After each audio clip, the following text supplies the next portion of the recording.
न हूंदो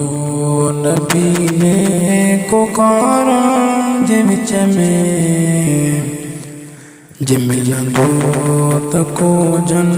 वीचारनि जे विच में न हूंदो नबी ने को कारण जे विच में जे मिलंदो त को जन वीचारनि जे विच में खुदा सालिहन जो खरीदार थींदो सजण सालिहन जो तलबगार थींदो खुदा सालिहन जो खरीदार थींदो सजण सालिहन जो तलबगार थींदो अचे पाण बीहंदो ऐबदारनि जे विच में जे मिलंदो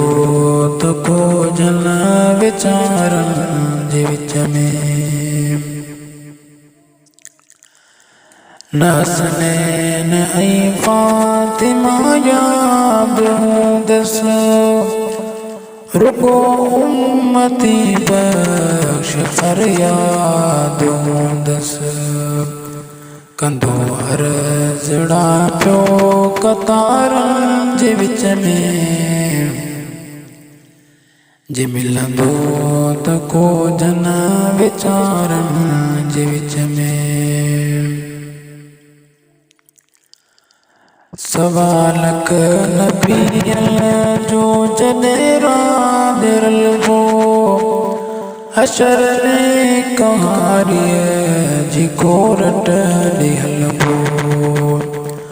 हूंदो हिकु मुहम्मद हज़ारनि जे विच में जे मिलंदो त को जन वीचारनि जे विच में न हूंदो नबी ने को कारण जे विच में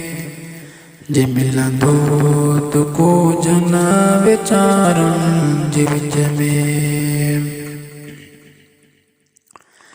क़यामत में कुल सां भलायूं कंदो पियो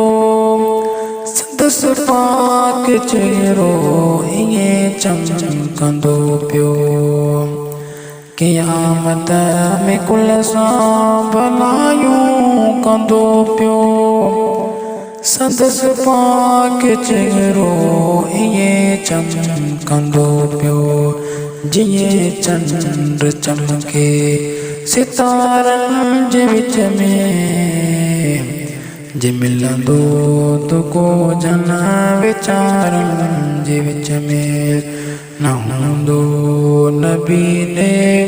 को कारण जे विच में जे मिलंदो त को जन वीचारनि जे विच में न कंहिं ते बि कख पियो सखी यार संदो लगातार सभु कंहिंजी पियो सार लॻंदो न कंहिं ते बि कख पियो सखी यार संदो लगातार सभु कंहिंजी पियो सार लॻंदो घणो घोट ॾिसबो ॾोहारनि जे विच में घणो घोट ॾिसबो ॾोहारनि जे विच में जे मिलंदो त को जन वीचारनि जे विच में न हूंदो नबी ने को कारण जे विच में जे मिलंदो त को जन वीचारनि जे विच में सहाबनि चयो साईं ऊंधियूं खोड़ टोलियूं अव्हां खे मुहम्मद असां काथे ॻोल्हियूं सहाबनि चयो साईं ऊंधियूं खोड़ बंद असां कात ॻोल्हियूं चयाई त किनड़ल ऐं कारनि जे विच में जे मिलंदो त को जन वीचारनि जे विच में न हूंदो न पीने को कारनि जे विच में जे मिलंदो त को जन वीचारनि जे विच में ग़ुलामी नबी नेठ अरबीअ जायूं लखे लाइक़ूं न जा असां हिक